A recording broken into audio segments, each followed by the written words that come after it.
Last week, Spa-Francorchamps for rFactor 2 laser scan version dropped, and I thought I'd take it for a test using LMP2, the Oreca, also by Studio-397, which is ideal car for this amazing track. So we did a half an hour race at Spa. As you can see, first lap, 22 cars, one already missing. I chose the LMP2, which was probably a mistake because I don't know this car very well, and typically how I like to test a new track is go with a car that I really know well, and if it's a new car then I can take the car to a track I know well. Spa I know okay, I mean it's been just about every game, but it's not my absolute best track. However, I would say that it's a track I'm familiar with, and I can maximize what I can get out of the car, and you get a good feel for the car because it's got so many different kinds of corners and stuff. So we're in this race and it's quite close. I'm in the middle of the pack. I started 9th or 10th, and going with the AI are good. I think I could have put them on more aggression. I don't think they were attacking me very much, but sturdy. You can see they do all the right things. Some places they're slightly slower. I think I'm quicker on the final sector than they are, but the track, if you look at it, I mean, look at the atmosphere. It's got everything. You can just see the trees, the forest. A circuit de Spa-Francorchamps. What more do you want? A virtual version, and rFactor 2 ticking all the boxes. Initially, this is just a bit of a toe in the water exercise. I'll do Spa with a car set that I'm very familiar with, and then just get to see how good it is.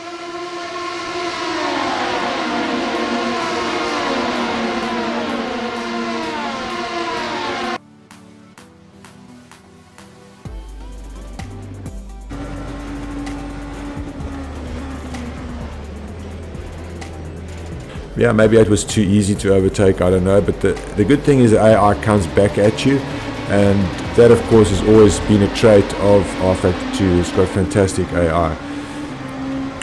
Hairpin, I wasn't sure that I was getting this hairpin right ever, and the one time that I did, or the two times, I felt the car drifting as if it was sort of drifting into the apex, and it was something that sort of confused me a bit because I wasn't expecting that. It's not what I was doing. Had a bit of a moment there, as you can see at the fantastic Eau Rouge, but managed to collect it. Again, these cars, you lose them, but you'd be surprised how much you can do to save them. Again, look at the visuals, they're beautiful. One thing I will say, it did impact my frame rate. I've got everything maxed out. Oh, there you go. Ballet. And again, the cars, doing what you'd expect. I mean, it's really a traffic jam, but eventually the AI made it happen, as you can see. So I was caught in that, and obviously dropped back a bit, but again, believable. 3 of us at the same time, so that was quite neat. And you really feel you're in the dice. Again, behind me, I didn't feel a lot of attacking happening, and I think that was just because the AI need a bit more aggression. I think I've got them on 33 or 22, depends. You don't want to push it too high, otherwise they get really, really crazy. But really grooved on driving the car at Spa, because as you do laps with it, the tires get better, and the car just handles a lot better. And I started finding that towards the middle of the race, I had a lot more pace than the AI. So I was always in the dice, having started 9th. That's it. Yeah, starting 9th. You're always in something, especially after that mistake. I dropped that quite a bit. Again, they're not really handling Lecum and the braking at the end of the Camel Straight. Something strange happening there. Maybe the AI need tweaking on this track at the moment. And this is the quandary, I think, for developers. Do you release a track when it's optimized for multiplayer, or do you release a track when it's made super effective for AI, or do you only release a track when both are working? At this stage, I'd say that AI needs a bit of work. There's some places that they're just unrealistic, and other places that they're just fine. And I think in the racing and the pace, that's all good. I just think some corners are a bit too slow.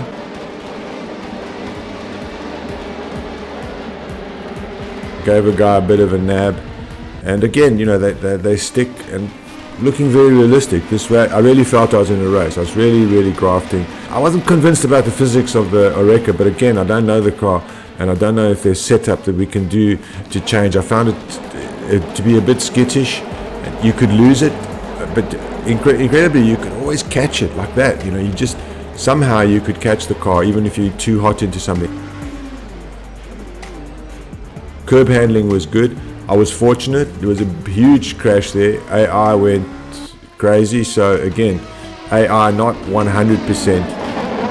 And here you have me again on the back of a pack. Good dicing.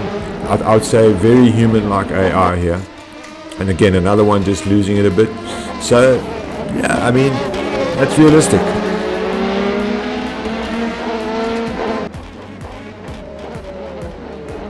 So it's still stuck in the pack of 4 cars, you know. Really, it was a lot of dicing. This way, that way. Oops, another guy loses it. Again, AI trying too hard, losing it, making mistakes. I find that realistic. I don't think it's a bad thing. I mean, I didn't tap the guy.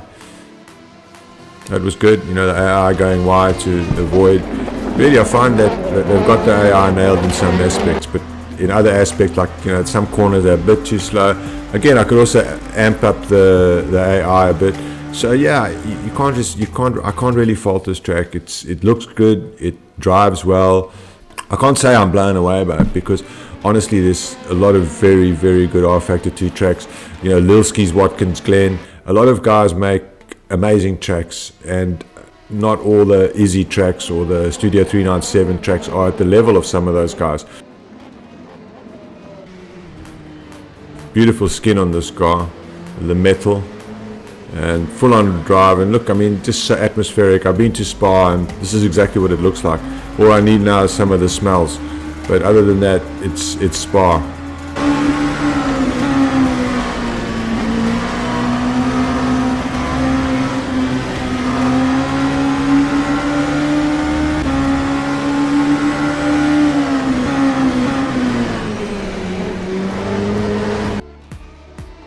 Finally got ahead of the pack.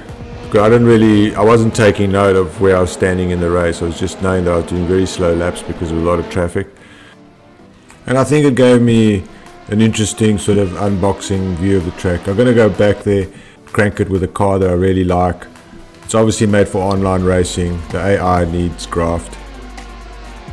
This is a track you got to have in your arsenal, because it is a superb piece of work, as all tracks are these days. Now I think, you know, all the developers are putting out some very good tracks. You know, if you think of Race Room, iRacing, Assetto Corsa Competizione have a great version, Assetto Corsa have a great version. This is what we come to expect.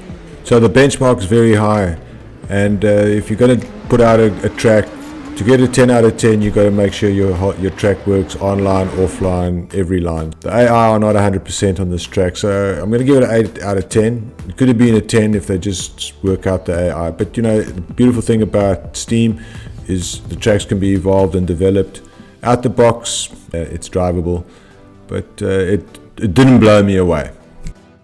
There we go. Hope you enjoyed this video, and catch you next time.